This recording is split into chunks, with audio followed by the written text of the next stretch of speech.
कल्पना कीजिए एक ऐसी दुनिया जहां देवता अतिशक्तिशाली हैं, जहां ब्रह्मांड संतुलन के कगार पर है और जहां एक राजा का अभिमान स्वयं अस्तित्व के ताने बाने को खतरे में डाल रहा है।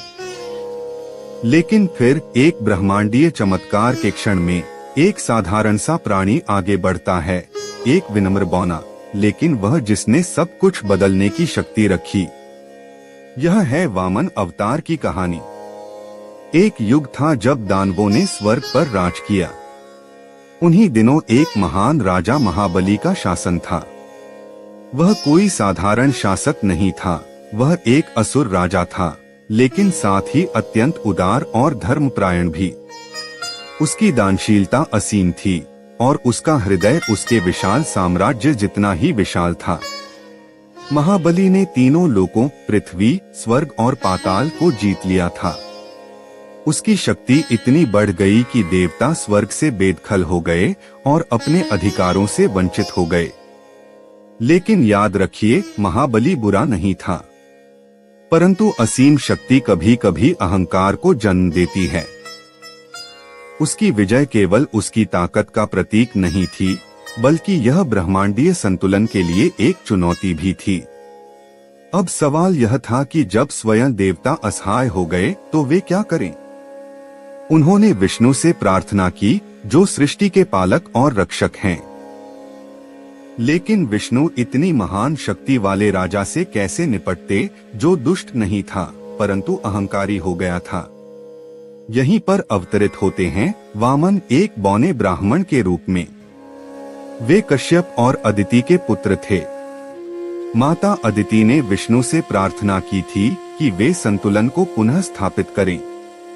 इस प्रकार विष्णु ने वामन अवतार लिया, एक अत्यंत छोटे बालक के रूप में, परंतु एक महान उद्देश्य के साथ। अब कल्पना कीजिए, एक छोटा तेजस्वी बालक घुटनों तक ऊंचा महाबली के भव्य अश्वमेध यज्ञ में प्रकट होता है।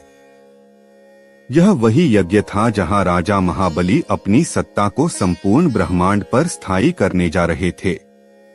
वे एक दान की याचना करते हैं, लेकिन कोई बड़ा उपहार नहीं, बल्कि सिर्फ 3 पग भूमि। हाँ, बस 3 छोटे छोटे कदम भर की जमीन। साधारण सी मांग लगती है ना? लेकिन रुको, यहाँ कुछ बहुत असाधारण होने वाला था। लेकिन तभी उनके गुरु शुक्राचार्य उन्हें चेतावनी देते हैं, राजन, यह कोई साधारण ब्राह्मण नहीं है। यह स्वयं विष्णु हैं, जो तुम्हारा सब कुछ छीनने आए हैं। सावधान रहो। अब महाबली क्या करते हैं? वे अपनी प्रतिज्ञा से पीछे नहीं हटते। वे कहते हैं, यदि स्वयं विष्णु मुझसे कुछ मांगने आए हैं तो यह मेरा सौभाग्य है। मैं अपना वचन नहीं तोड़ सकता। और तभी वामन अपने वास्तविक स्वरूप में प्रकट होते हैं। धरती कांपने लगती है, आकाश हिलने लगता है।